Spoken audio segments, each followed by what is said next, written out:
In-depth coverage of the top stories and breaking news when it happens. News Radio 1080 KRLD.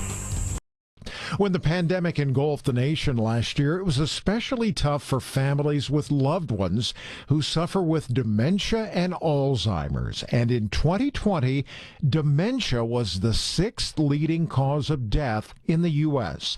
Brian Levy is with Manchester Care Homes and Cambridge Caregivers here in North Texas. We ask if he was surprised to hear about that heavy toll from dementia. Not really.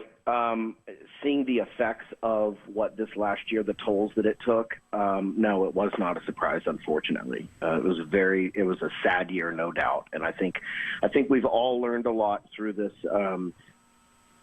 this past year, and I hope that we can take these lessons and go forward in a positive way.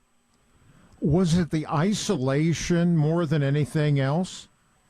I'm no doctor, but pretty much, yeah.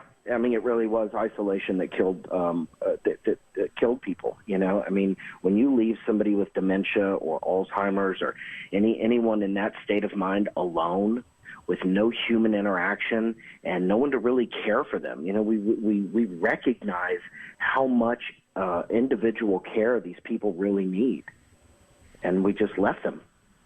It must have been heartbreaking in a situation like this to not only watch these individuals who could not have contact with their families, but it must have been heartbreaking to see the families suffer through this as well and just feel hopeless. You hit the nail right on the head. It wasn't just our elder community. It was their families as well. And with our operation and our care homes at Manchester Care Homes, families are a huge part of our operation. We encourage visitors to come visit their families. We literally have families come eat with their loved ones 6-7 days a week.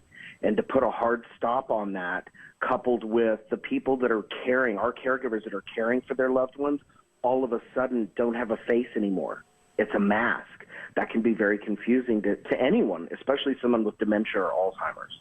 Is it that nonverbal communication that even though someone may be suffering with dementia or Alzheimer's, Brian, just seeing a face and that nonverbal interaction?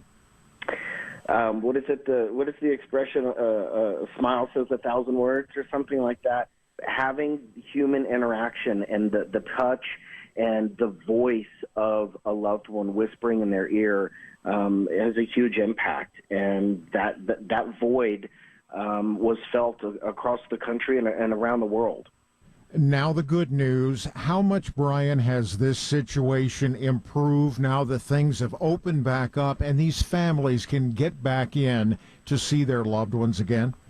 It's a whole new ballgame. It's a whole new ballgame for us as operators in the assisted living world to have families back in. Now, of course, there's rules and regulations, both from the CDC and the county and the state, but we have our own at Manchester Care Homes, where we're having families come in with PPE and they're visiting with their loved ones in their rooms, so they're not completely isolated, but they're having individual visits with their loved ones, and it's making a world of difference. That is Brian Levy from Manchester Care Homes and Cambridge Caregivers.